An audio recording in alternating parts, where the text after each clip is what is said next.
welcome back to an episode of Gaming the System, the podcast where three intersectional feminists examine gaming through a feminist lens. Today, the three of us, we're going to be talking about That's What She Said. More specifically, writing women, the words that women are made to say in games, female characters, because we talk a lot about the way women look, the way they're dressed, the way they behave. That's been where the majority of our focus tends to be.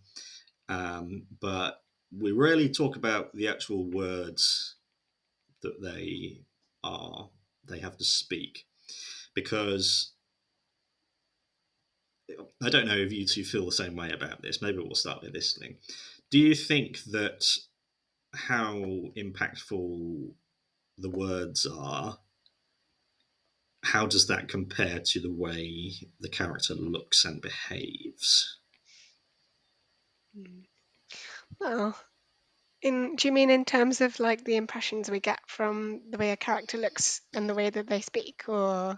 Yeah. So say we'll take Lara Croft for example.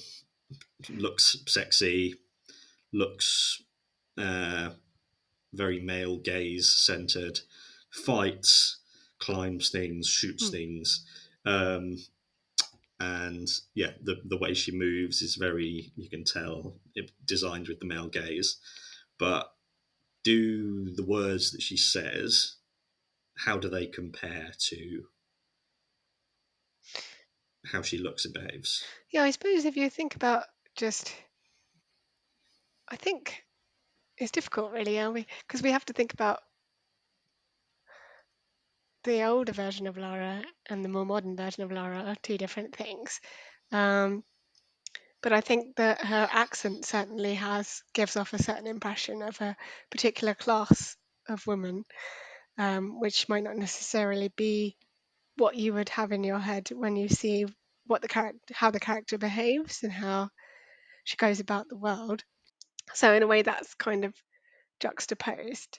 But yeah, I've not really thought about it in that way before. So it's good that we're having this discussion, I think. Yeah, I sprung this on you just because it only occurred to me just then. Because there's a reason there must be a reason why we don't talk about the words very much. What do you think, Cham? Yeah, microphone's muted. Muted, yeah. Yeah, I think I'm with Alex on this. It's not something that I've thought about specifically, like the writing. I haven't really thought a lot about writings until we started doing Gaming the System, actually, and then I recognised that it's more of a package and it's more it does have a lot of value, and I think up until then probably because a lot of the characters that I played didn't have a lot of storyline, or didn't have a lot of spoken storyline. I think it's something that's become more of a thing in more recent years. And so, yeah, I think I probably looked more at what they wear and what they do than what they say or their backstories and things. Although I think there is a lot of lazy writing, and it does tend to focus on the female characters. So yeah, I think that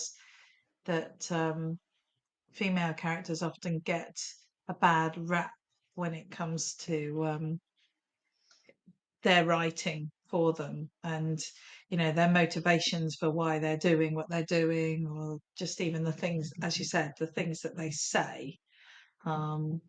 And I think, the value of that, I think, was something that Alex brought to my attention when we were talking about the Barbie games, and it was one of my favourite moments actually in that episode, or the one where we were talking about games and Barbie and Lara Croft. And I think you said that you really liked the way that Lara said no when she couldn't do something, and that was like one of the first times that you'd heard like a female character just use that term. No sort of apology, just nope, not going to do it. And I think so that sort of really hit home about how powerful that the language that characters use and the way that they speak, how powerful that can be. So yeah, I think it's something that I hadn't thought a lot about, but something that I've become more engaged with. But I'm very lucky because most of the games that I play, I'm very discerning about my Yeah. games. And so most of the games that I play do have well-written female characters, because I don't really like to play them if they don't. So Two things just occurred to me, bouncing off of those two things. So, do you think? So this is two part. Oh, what shall I do first? So perhaps we don't notice the writing a lot. So I found an article that talks about the impact that. So basically, this is a thing about representation, how women are represented. And it feels like maybe we focus mainly on the way things look is because the way they talk fits the way that they look. Mm-hmm. So when you see someone who's sexy and saucy, they're just, the words they say just sound like random saucy dialogue. So you don't really, they sound the way that they look, which is a sign of lazy writing, because you just go, oh, this is a stereotype. They look, and and then that moves on to mentioning Barbie. Barbie is a doll. It doesn't speak. It's just, they look a certain way, and there are lots of different kinds of Barbies and different kinds of Barbies. But I remember you both saying that you, you used to make yours have affairs, Yeah. and that's hysterical. And Jem, your daughter, making them do assault course is hysterical. And those are both ways. So I imagine you had your Barbies talking to each other Yeah. when you were playing. So the actual character of those Barbies was based entirely on the words that you had them speak. Mm. So it didn't matter if it was a pink Barbie and a wheelchair Barbie talking about shagging each other's husbands. The way that they look is divorced from the way that they behave. And I think that's really interesting. Do you think that's, what do Yeah, you I guys think think about in that? that way, that's what's so interesting about like playing games with a physical doll, is that the character you create is one that's completely out of your own imagination, which in a way is kind of true of some forms of gaming, because it depends how much you're allowed to shape the character, but then you don't necessarily have control over, or you have less control over how that character sounds and the choices they make, because even if you have choices in dialogue, there's still going to be a predetermined set of choices. So it's less open in that respect, which is always quite interesting. I lost the point of my thread, but no, it just is interesting when you think about it in that way. How gaming can be perhaps more closed in that way, that it is a sort of predetermined path, particularly in a linear game as well. You have no control over how the character is going to react or behave to certain situations. Mm. Yeah, I mean, even in a non-linear game like the Horizon games, the characters have a set script that they're working to, and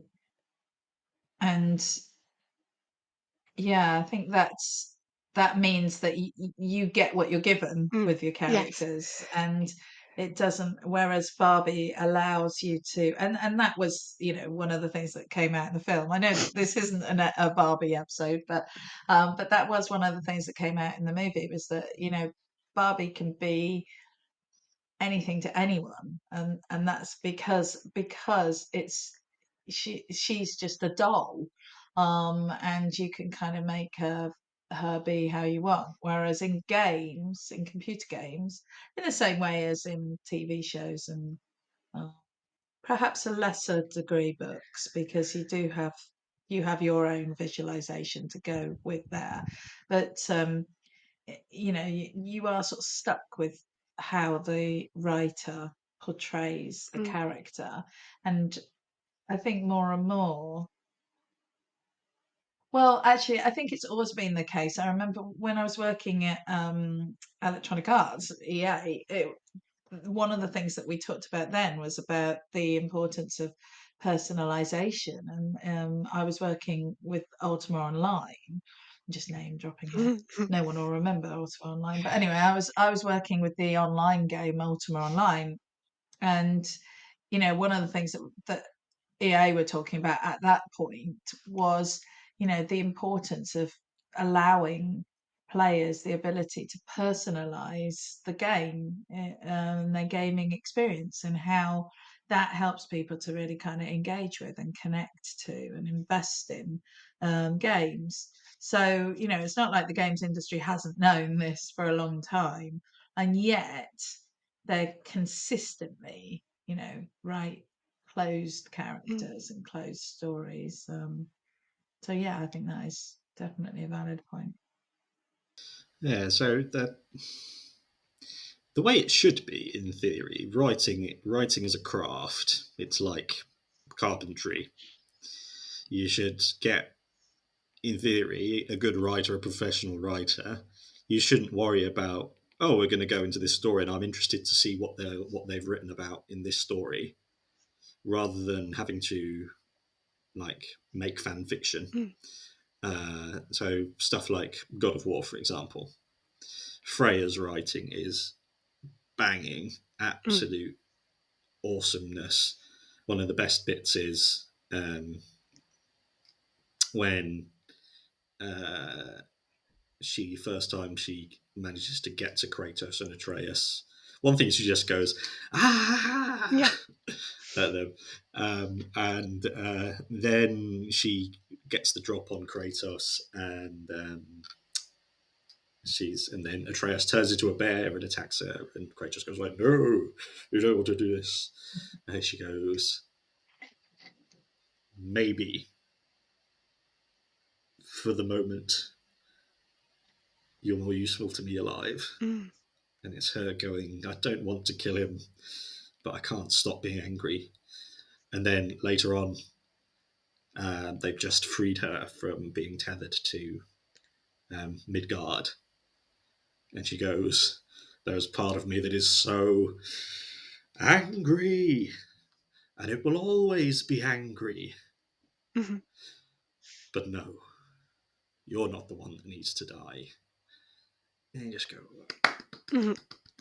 brava, brava, brava. Magnificent writing. That's what you should expect from a professional writer. But then again, this article says over and over again that when you stereotype the things women say, it's the symbolic annihilation of women. It's saying that women only talk like this. Women are only make look sexy and make random saucy dialogue, and just the laziness of it is um, just incredibly wearing. Yeah. Um, I think this is a good way to come on to the first question that I had planned. Um, Worst written female characters. What are the characters that stand out to you both, that make you go, this is particularly I embarrassing? was really stuck on this question for ages until quite recently, actually. Um, and I haven't actually played this game because I know that it's probably not worth my time. But it's the main character from Forspoken, Alfrey or Frey Holland. And I don't know if it's an example of bad female character being written, or if it's just generally just awful writing. I don't know if either of you have seen any of the dialogue that happens in Forspoken, but it is shockingly bad and horribly unrealistic and just cringy. It's terrible. Um, there's just far too many like jokes that don't land, and a lot of gratuitous swearing for like no reason, and like she's constantly moaning about the situation that she's in as a character. And it's just it seems to me like a very sort of like, well, if the character's not into this game, like where they are, how am I going to enjoy playing as the character if they're moaning all the time about it? It just doesn't give off the best impression, and it just felt like um, the writer, whoever they were, or writers, were not really in touch with what makes a game fun to play and what makes a game engaging. Pretty well, I don't know how much, if there's like studies into this, but I should think a great deal of it is the way that the character engages with the world, and a lot of that is to do with how they talk to you through the game, whether it's directly to you or to themselves as part of the story. It's got to be good quality to engage the player, and this certainly was not. Oh, sorry, Matt, you're muted. Should we do a round robin? Yeah. If you've got more than one, I've got a couple Uh-huh. that might start a few conversations. What do you think, Jem? I don't have a specific character in mind. I really struggled, as Alex said, but it's I think that's more to do with the sort of games that I play than Mm. the lack of characters to choose from. I think we've sort of hit on the issues that would make somebody sort of stand out for me, and it's usually when they are just there as a supporting character for the male gaze, and they're just there to reinforce a cliche stereotype of a woman, whether that be, you know, the mother, the what is it, mother, and poor, angry woman, you know, all of those things. So, you know, and I think that Maiden, and I think that they're there to sort of, you know, when their dialogue is not fleshed out, or when their character is not fleshed out, then their dialogue is not fleshed out, and it's just there to promote those existing stereotypes that I think are generally damaging. I think, you know, one of the things that we talk about a lot on this podcast is um, how problematic these gendered stereotypes are. And so, you know, games that just sort of reinforce that because they can't be bothered to sit down and have a think about why this female character might be in this situation or doing this thing, or because they don't have the imagination to um, expand on the sort of tropey reasoning. I think that comes through in the dialogue, and I think it's really jarring from the perspective of a gamer. Um, so yeah, that's my contribution. Mhm. Yeah. So the big thing that I've spent the last 3 weeks absolutely just submerged entirely in Horizon Forbidden West, Mm. and I have got on the platinum in the main Well game done. and the DLC, and I'm working on the and I'm working on the new game plus thing as we speak. However, and I've got a life hack for gamers who don't like the writing.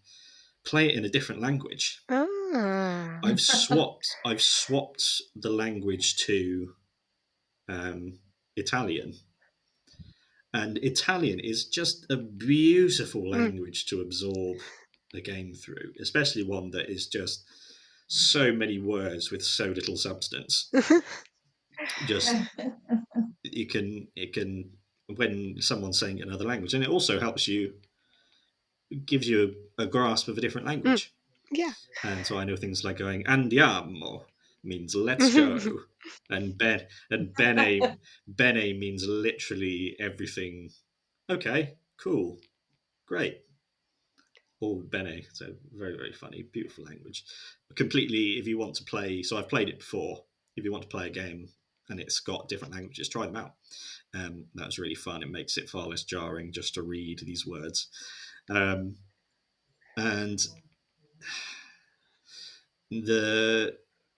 it's just saying things, making sounds.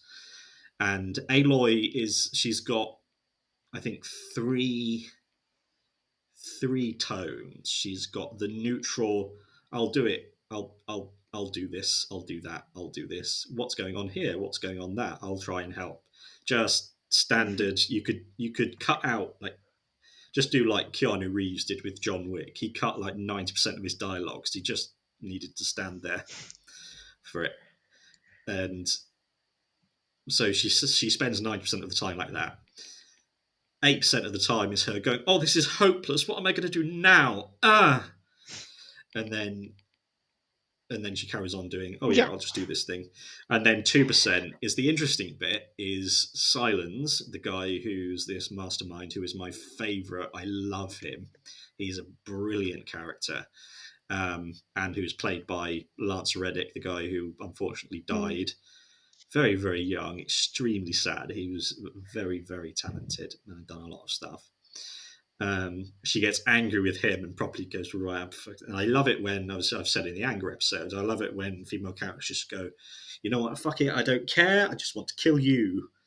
That's all that matters to me right now. And then that's interesting.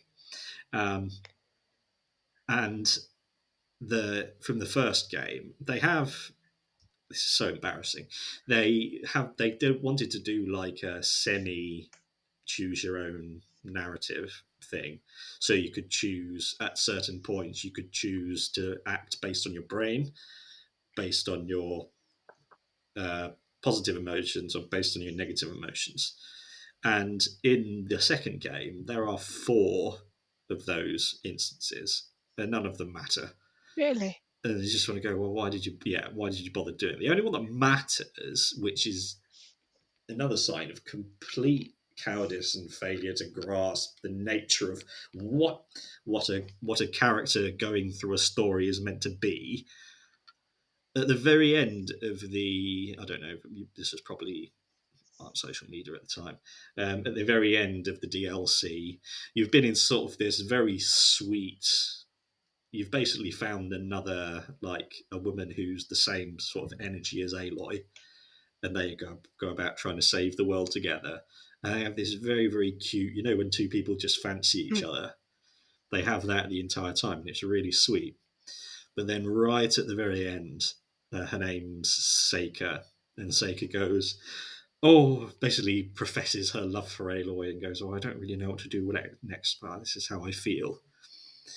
And you go, you just want them, because obviously they care about it, they love each other deeply.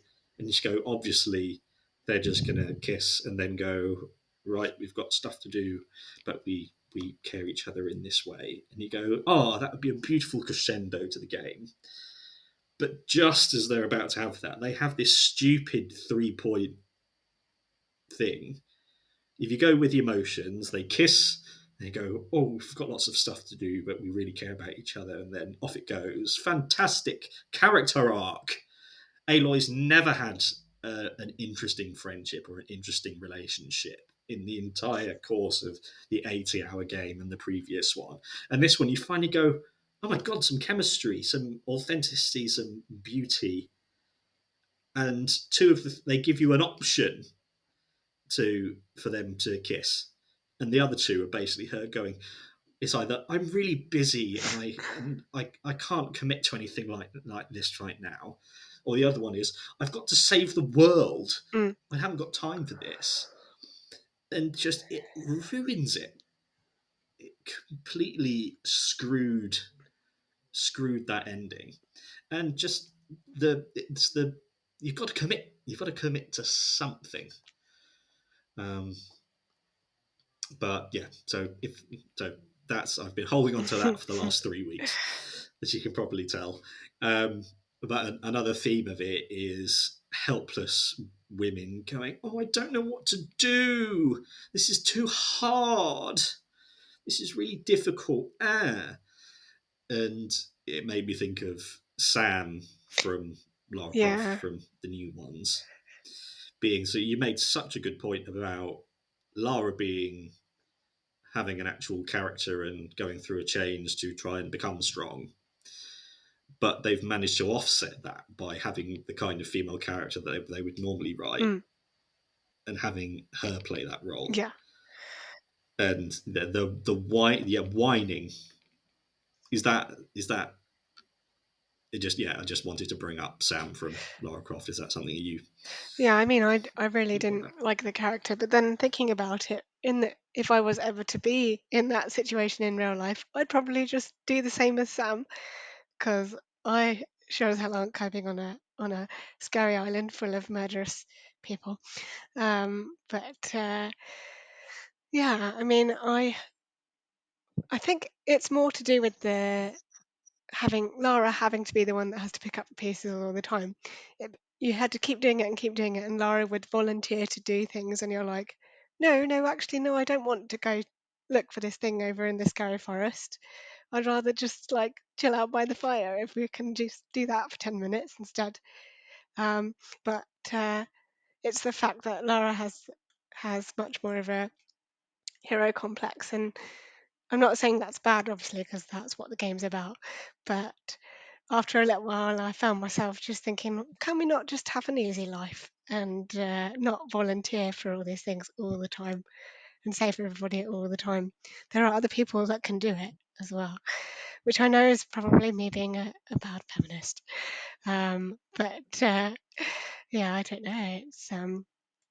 The character did great on me of Sam, particularly, especially at the end when you meet up and I think you're trying to make a boat to escape, and she just is. There's a gun on the boat. She goes up to it and accidentally fires it, and then like freaks out because she's accidentally fired it. And I'm like, can you not touch anything? Just sit down.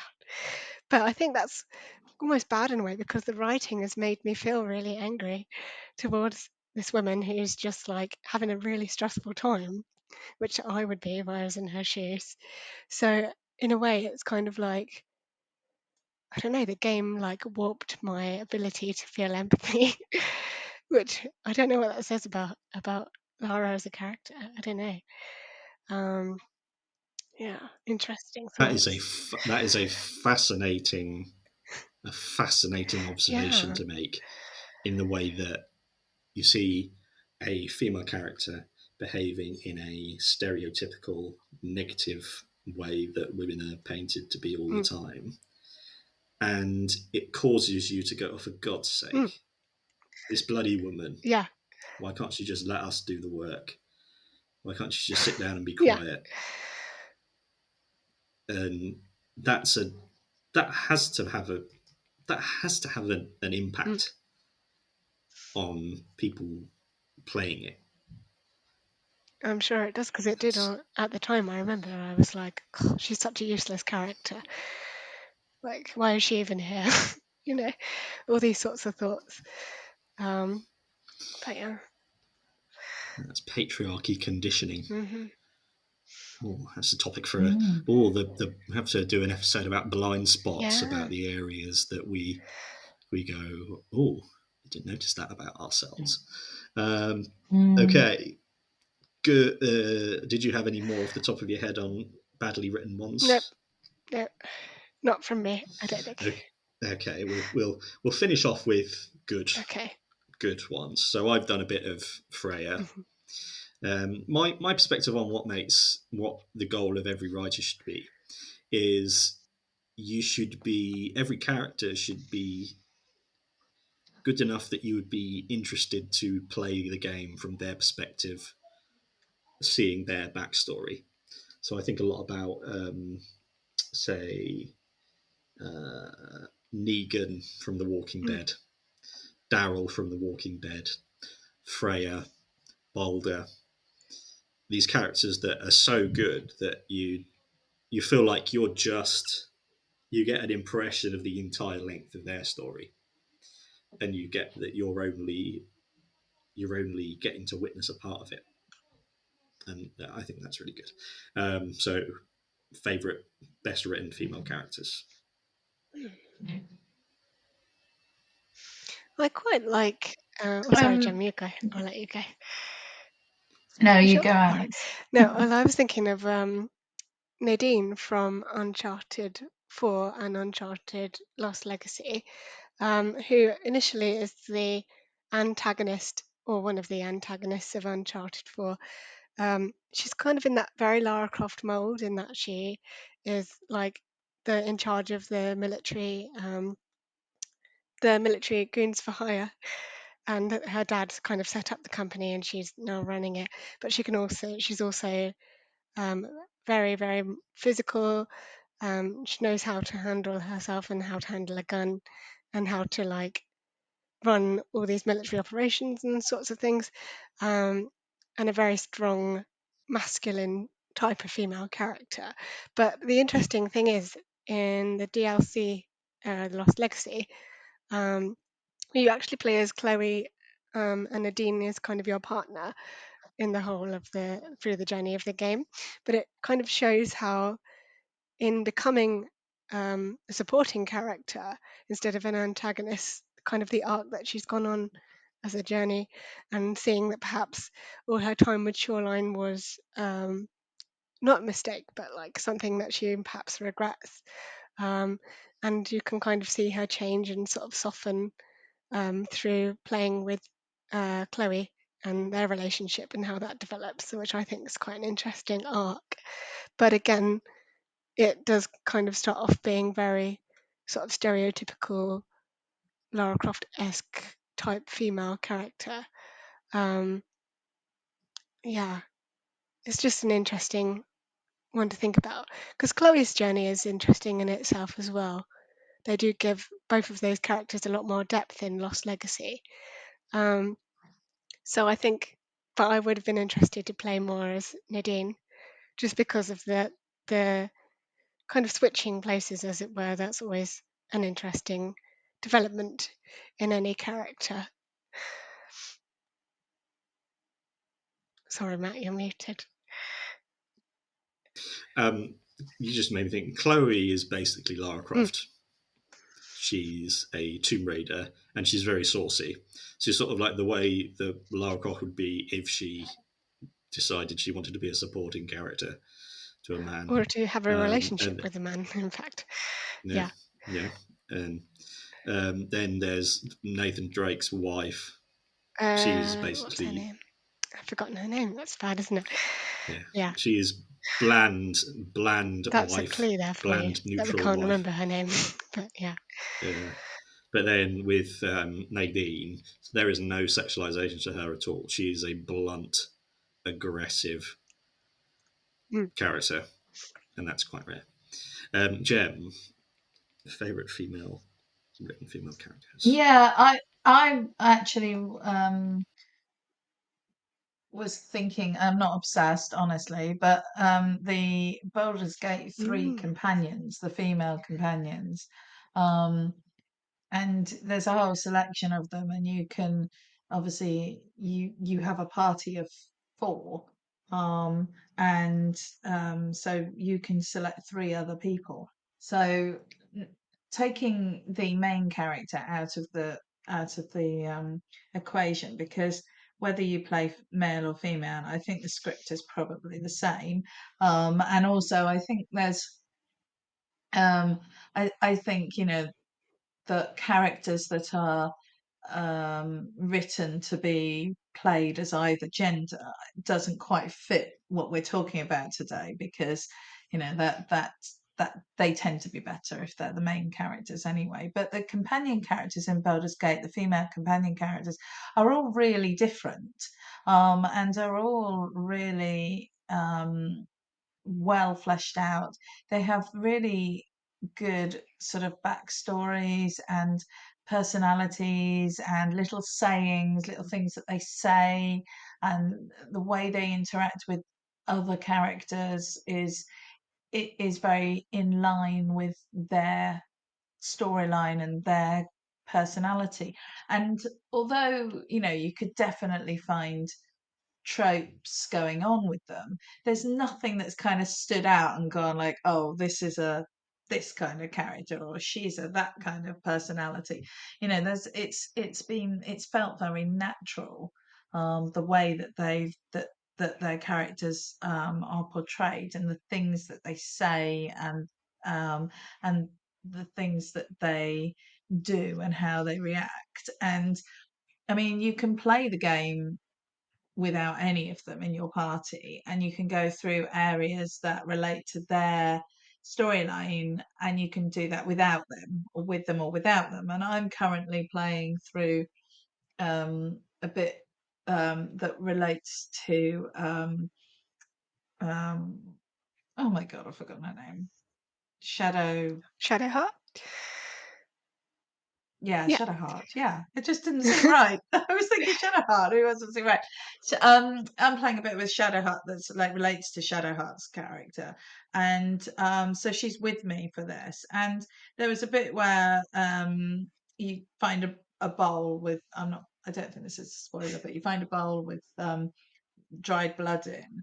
And if any other character goes up to that bowl, she will then say, "No, this is part of this thing, let me do this."